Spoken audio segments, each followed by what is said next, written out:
When we last left our adventurers, they had met Balubas, the Irish leprechaun guy, and his companion Fionn, a alehouse drake, and they have set them on their quest to retrieve the rum stolen by the gremlins and told them that he wants them to either get the gremlin lord's head or the rum that was stolen from him. They followed the river that led them to the encampment clearing where the gremlin lord and his minions were found, and Thadon, the bugbear rogue, and Tink, the human artificer, decided that they are going to scout ahead, and Thadon took off all of his armaments and gave them to Tink, and started acting like a primal bugbear, walking like this, with his arms flailing back and forth, and one of the gremlins then spotted him from their tower that was in front of their encampments, and they have a real nasally voice. Hey, what are you doing out there? And they convinced him to climb down and inspect him, and they smelt like the horrible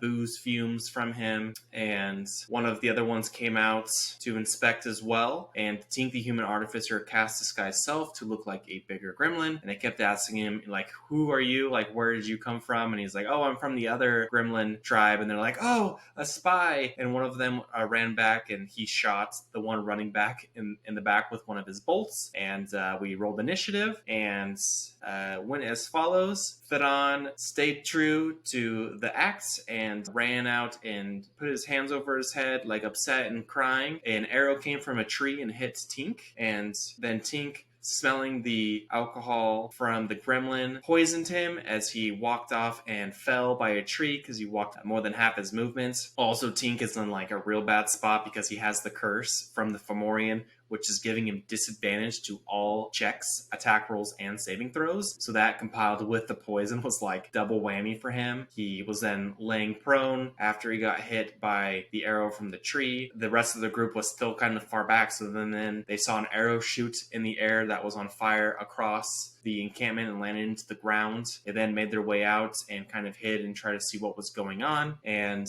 after the signal was made and the gremlin ran back inside, Thadon tried to still convince the red one to like let him in, and which he was happy to do. He's like, hopefully he dies to our trap in the middle, which is a pressurized trap. You know, they can walk over it freely, the rat folk and the gremlins, but if anyone medium or higher walks on it, it will break. And there's little pokey sticks that I just made up on the spot the session prior. And so Thadon walked on it, and he had to make a dex save, and he rolled really good, so he was able to jump across, kind of like splitting that for 5 feet, that 10-foot entrance. Then a rat folk came down out of the tree and was shooting Enzo and some of the other ones and hiding behind the wall. And eventually they made their way inside of the encampment, and they noticed that there's a bunch of them. They saw like this fat gremlin lord with like a chieftain looking hat sitting on like a crappy made throne made out of a barrel with a golden tap, and there was a rat folk warlock next to him wearing very colorful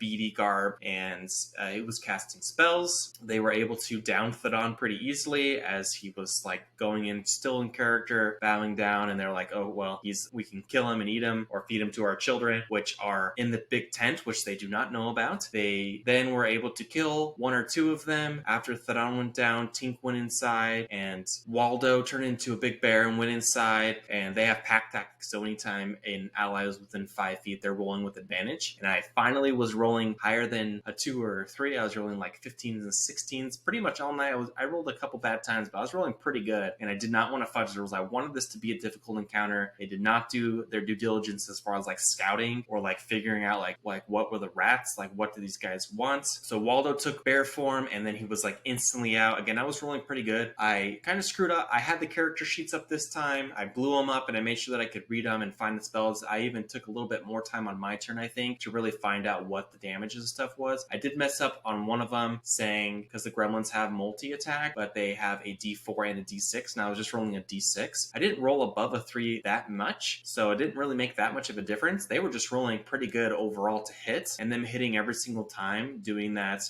3 or 4 plus 3 damage, so around 6 to 7, 8 damage every single time, was adding up really quickly, especially since, they got multi-attacks, so 2 attacks per turn. So I was able to take Waldo out of his form pretty quickly. Then Tink jumped across the barrier after being healed by Olabax and was able to get Thadon back up. And then Wink went up and cast Maximus's Grasp, I believe is what it's called. It's a spell that has like a clay hand that comes out of the ground and grasps you and does bludgeoning damage and keeps you restrained. And he did that on the Gremlin Lord, and he was able to capture him. And the Gremlin Lord was like trying to make like big demands, like, we're the lords of chaos and destruction, but he's like muffled because his mouth is like covered by this big hand. So I got most of the party under half hit points with my guys still up. They then started to down them, and they were seemingly turning the battle, but then the Gremlin Lord did a belch and said, bring me another round, which is a special ability that the Gremlin Lord has that brings 1d4 gremlins out the next round. So since the Gremlin Lord went last, I brought the gremlins out and they'll get to go next turn. And that's where I ended the session. It was a pretty quick as far as story goes. What they do not know is the gremlins were inside the big tent because there's children in there, and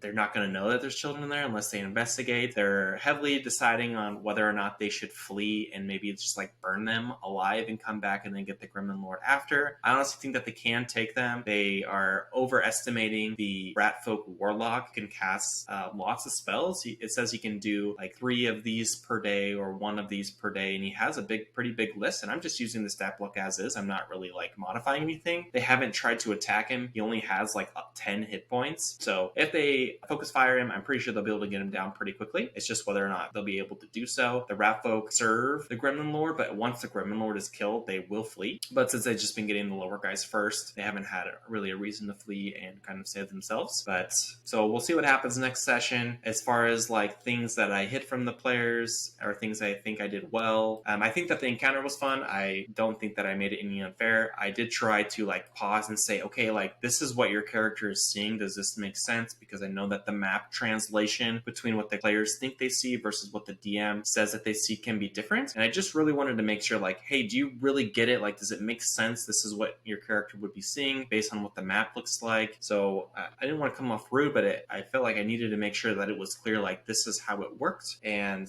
they seem to have gotten it pretty well, and was receptive. So I think that they might have thought I was like fudging the die rolls or anything. I wasn't fudging anything. If anything, I was making some of them fail their saves a little bit more, but we'll see what happens next session. This was a shorter video, but not a lot to report on. A lot of them have most, if not all of their spells and abilities depleted, but some of them have a couple of things in their back pocket that they can still use to get them out of this. Again, they're discussing heavily on fleeing as well as what to do. I did pause it after the gremlins came out because I wanted them to have the week to think about, what options do they have, as well as my brother who plays Olavax was not here, and I wanted to make sure that everyone was there, just because this is a big decision coming up, as they can all potentially die depending on the rolls. I don't know what the Gremlin Lord is going to do. He's currently restrained, so it's not like they have the upper hand on where they can make like really demands. They're both kind of like at the same spot as far as like health and resources. So interested to see on how they tackle this next part. But until next time, thanks for joining, and we'll see you in the next session, session 13.